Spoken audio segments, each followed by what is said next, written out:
Hello paper crafters! Today I'm featuring a new die set by Spellbinders called Swirl frame. I'll be using it to create two cards. One is top folding and the other one is side folding. Both cards are rather dimensional, but at the same time they are flat enough to be mailed in an envelope. I have used the following Spellbinders dies: Swirl frame, seasonal words, Flourish stitch embossing folder, phrase set 1, Wreath elements and borders. So this is how the Swirl frame die set looks like. I'm going to use it to create the shape of the card. I'm placing the die over a folded piece of cardstock so that the top cutting edge is placed right above the fold line, so that it's not going to cut through. I'm securing the die with some pieces of washi tape, and then I'm going to send it through the die cut machine. Because there are two layers of thick cardstock underneath the die, it's not going to cut through both layers, only through the top one. To finish die cutting the bottom layer, I have to open up the card base and place the die exactly where it belongs until it kind of clicks into place. Then I'm placing the die between the two cutting plates, making sure that again the top cutting edge of the die is placed outside of the plates, so it's not going to cut. Now I just have to remove all the negative pieces. And this is what the card base looks like. It's an open, ornate, shaped frame. I will also need two separate frame die cuts. So now we have a card base top folding plus the two frame die cuts. This is the negative piece left from die cutting. I'm placing it over a larger piece of cardstock, and then I'm cutting around it with the scissors. I am forming a border about 1/16 of an inch while I'm cutting, so that this piece is just slightly larger than this negative die cut.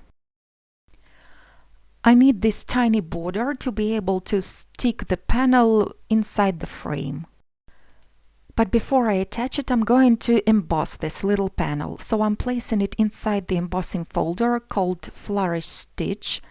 And I'm inking up one side of the folder with Tattered Rose Distress ink.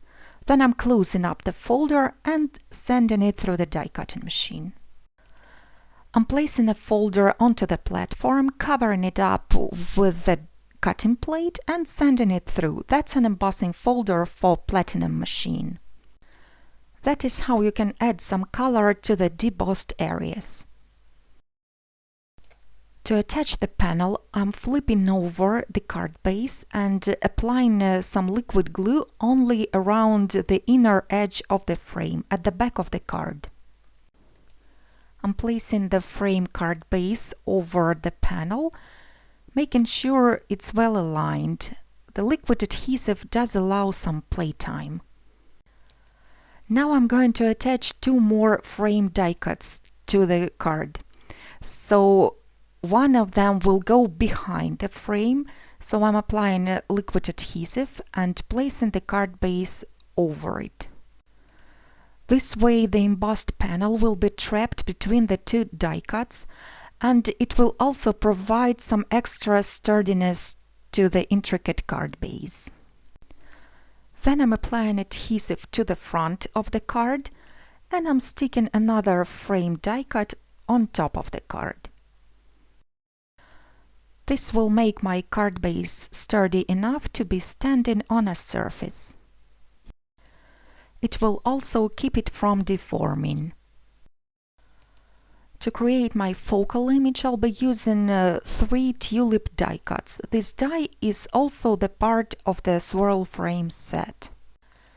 I'm applying some Victorian velvet distress ink to the center of the flowers, and then I'm going over the edges with aged mahogany, which is the darker shade. I'm using sponge daubers to apply the ink.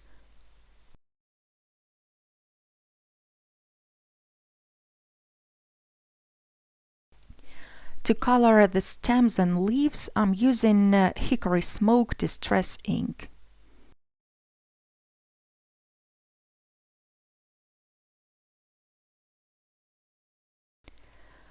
To make the die cuts a bit thicker, I'm going to add a bottom layer cut out of cream cardstock. As I'm sticking down the bottom layer, I'm also shaping the flower slightly with my fingers. I'm giving it a slight curve. For the sentiment, I'm going to use this die from Seasonal Words die set. Again, I'm going to layer 3 die cuts to make this sentiment, the top one being cut out of gold mirror cardstock. Again, I'm bending the sentiment while sticking down the layers because I'm going to place it on top of the flowers. I'm going to use liquid glue to attach all the elements onto the embossed panel. I'm using Ranger Multimedia Matte. I try to apply adhesive at the right and left edge of the flower and preserve this curve while I'm sticking them down. You can also trim the flowers to make them a bit smaller, like I did now. This third flower is going to overlap the 2 previous ones. I'm kind of bending the edges of the sentiment outwards, applying some glue, and then I'm sticking the sentiment right over the flowers. It's going to be attached to the panel only at the ends. To embellish the card, I'm going to attach this pearl teardrop charm to the swirl of the frame with a jump ring. I just can't help it. Whenever I see a hook, I'm trying to hang something onto it. As a finishing touch, I'm also going to attach some half pearls.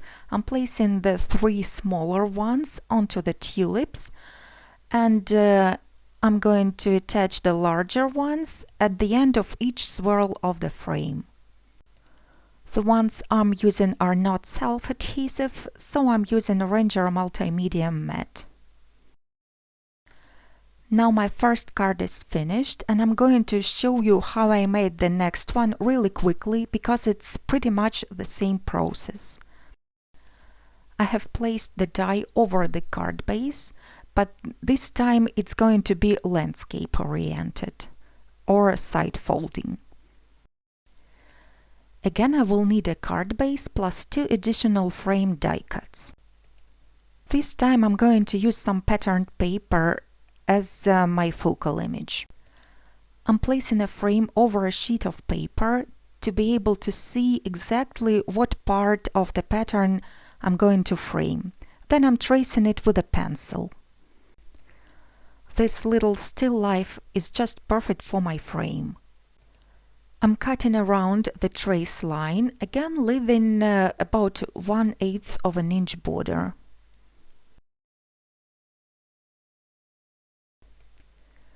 Then I'm going to erase all the pencil lines.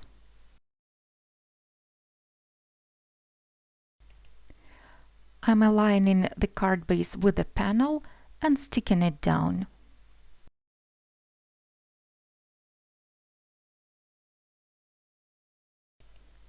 Then I am attaching one frame at the back of the card and another one in front of the card, just like I did before.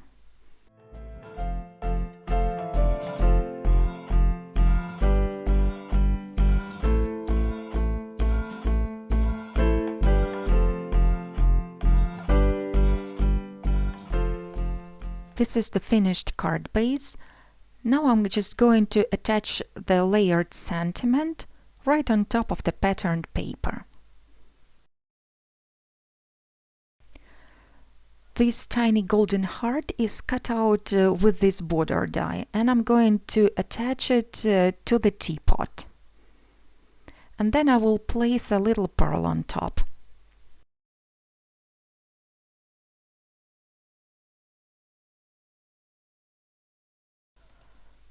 This time I'm going to attach some flowers at the corner of the frame. I have used a die from Wreath Elements die set to cut out the flowers and the leaves.